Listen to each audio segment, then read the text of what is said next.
Halo Page, kembali lagi di channel Mr. Ranto. Dalam pertarungan kosmik, Garo melawan Saitama. Planet hancur, energi nuklir meledak, Jupiter jadi saksi bisu.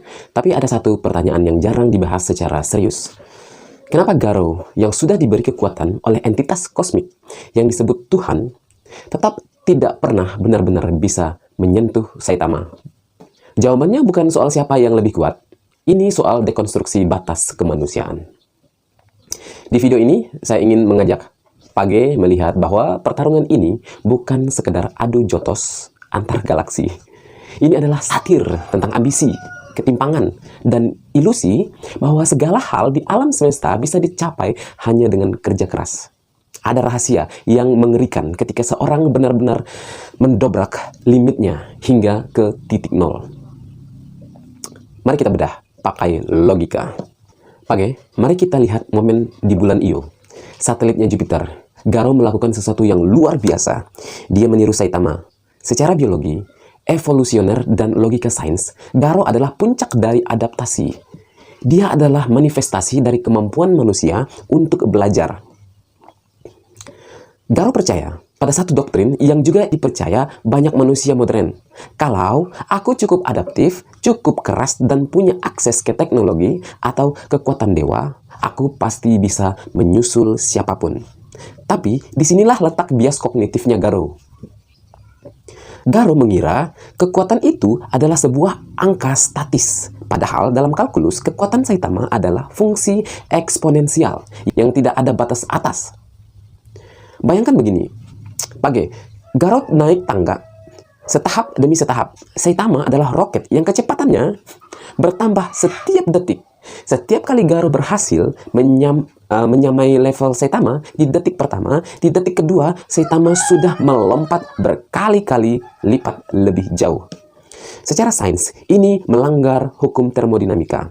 Saitama menciptakan energi dari ketiadaan murni tanpa kehilangan massa sedikit pun.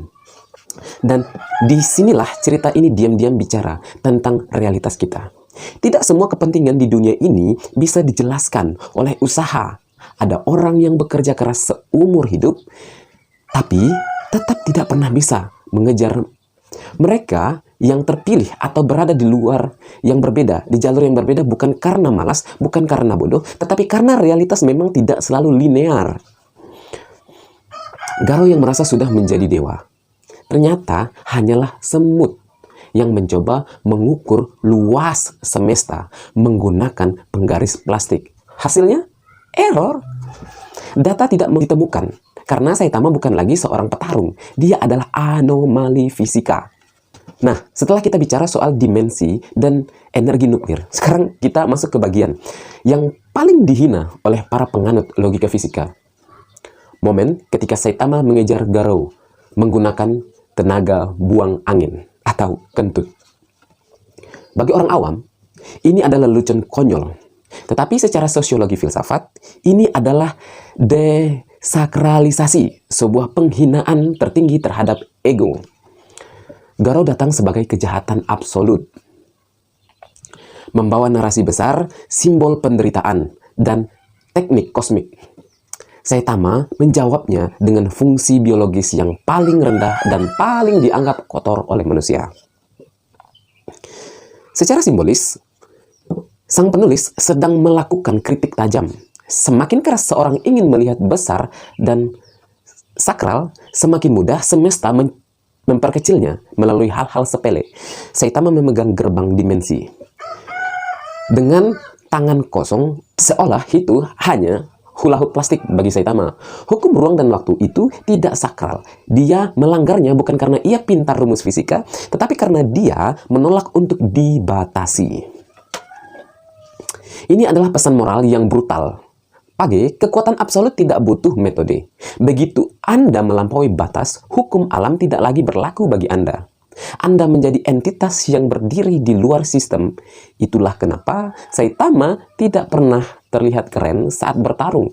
Karena bagi dia, hukum fisika yang kita agung-agungkan itu hanyalah saran, bukan keharusan.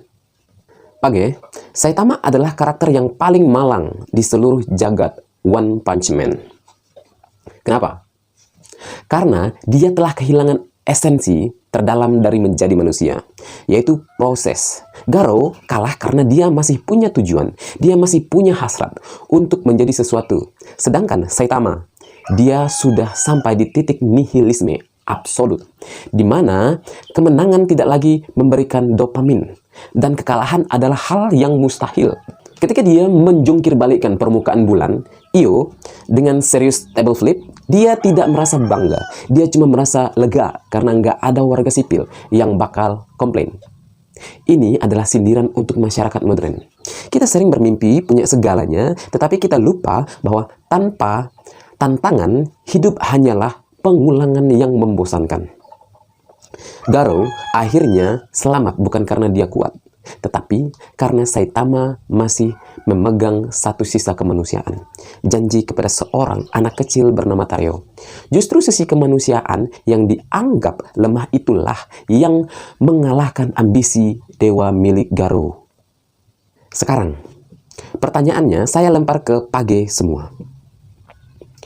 Apakah kekuatan tanpa batas seperti Saitama itu sebuah anugerah yang layak diperjuangkan, atau justru hukuman yang mematikan rasa? Dan kalau Page berada di posisi Garo, apakah Page akan tetap menentang tembok yang tidak punya ujung atau memilih berhenti sebelum kehilangan kewarasan? Tulis pendapat kalian di kolom komentar. Mari kita diskusi secara kritis. Saya, Mr. Ranto, tetap kritis, tetap logis. Salam.